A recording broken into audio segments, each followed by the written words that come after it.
All right, everyone, in this video tutorial, I'm going to show you how to add tags to email addresses using opt-in forms.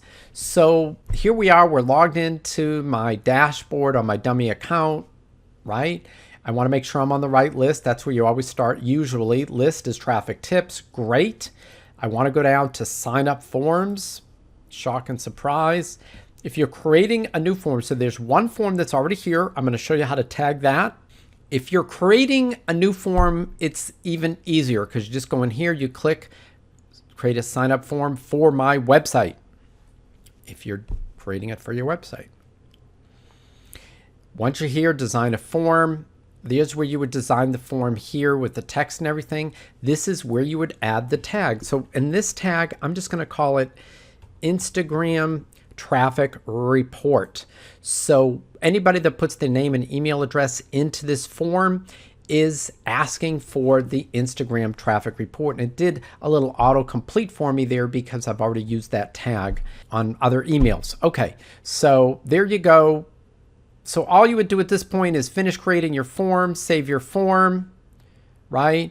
Then you would go to step 2, settings, and then you would go to step 3. You know, just create the form like you normally would. Obviously, I'm blowing through that very quickly. Then you would just right here, copy the JavaScript, paste it into your website, or copy the raw HTML and paste that into your website and the form will show up. Now let's go back to sign up forms real briefly and I'll be done. So this is the one we just created, the form we just created, and I forgot to name it, so I could edit that or click there and go back and rename it. But I'm going to go back to the form that was created before I even started this video. I'm going to click traffic tips, click on the title or edit. This has already been created, this form. I'm going to put the tag in. I'm going to use the same tag, Instagram traffic report, right? The only difference is, once again, you're going to save your form. You're going to go to step 2. That's already been set up because the form already exists and is being used on a page. I'm going to go to step 3.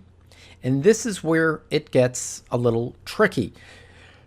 Once again, if you in the past created, right down here, you used the JavaScript code and you pasted the JavaScript code into your website, be it a WordPress website, Wix, Weebly, GoDaddy, HTML, Dreamweaver, whatever. If the JavaScript code is what's pasted into your website and that's what generates the opt-in form, then you don't have to do anything, right? Just resave the form and the code is updated here and the code is updated on the website. You're done. On the other hand, if you originally, and see how there's so much HTML code here. Wow. I'm going to click here and click once it highlights it all. And then you would press Control C to copy, Command C on a Mac. Now, if I pasted HTML code into the website, the WordPress, Weebly, Wix, whatever. If I pasted HTML code into the website, then after I make the change to the form, in this case by adding the Instagram traffic tag, then I've got to recopy this and repaste it into the website. Okay? The form on the website will not update automatically unless the JavaScript snippet code was used. And that's all there is to using your opt-in form to tag email subscribers as they sign up and subscribe to your email list. That's it, and that's all. I hope you found this helpful. I'll see you in the next video.